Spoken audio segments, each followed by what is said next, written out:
Dalam hidup, kita sering merasa apa yang sudah kita punya belum cukup. Kita menatap ke depan, mengejar lebih banyak, dan tanpa sadar melupakan apa yang sebenarnya sudah menopang kita sampai hari ini. Di psikologi, ada teori bernama Savoring Theory dari Fred B. Bryan. Intinya, teori ini menjelaskan bahwa manusia bisa memperbesar efek kebahagiaan hanya dengan menikmati momen kecil yang sudah terjadi. Bukan menunggu hal besar datang, tapi memerhatikan hal-hal sederhana yang sering terlewat. Kucing adalah contoh paling dekat untuk ini.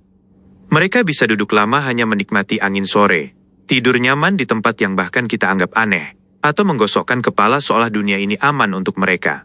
Mereka menyimpan momen-momen kecil itu dalam tubuhnya, dan itulah yang membuat mereka terlihat tenang. Manusia sebenarnya juga punya kemampuan itu, tapi sering tidak digunakan. Teori Savoring bilang, ketika kita menghargai momen kecil, makan hangat, rumah yang melindungi, seseorang yang masih peduli, atau bahkan kemampuan kita menyelesaikan hari, otak memproduksi emosi positif yang memperkuat rasa tenang, fokus, dan penerimaan diri. Ini bukan sekadar teori. Ini cara otak bekerja untuk mengurangi stres dan membuka ruang untuk rejeki bentuk lain. Dan tentang rejeki, seringkali kita berpikir rejeki itu harus uang, proyek besar, atau pencapaian yang terlihat.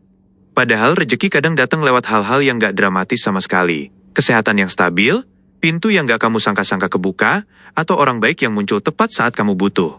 Banyak rejeki, bentuknya diam, tapi dampaknya nyata.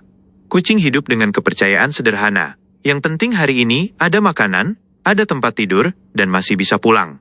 Dari situ, mereka terlihat selalu punya ketenangan yang cukup. Ketika kita belajar menghargai beberapa hal yang sudah kita miliki hari ini, kita membantu sistem saraf kita masuk ke mode yang lebih damai.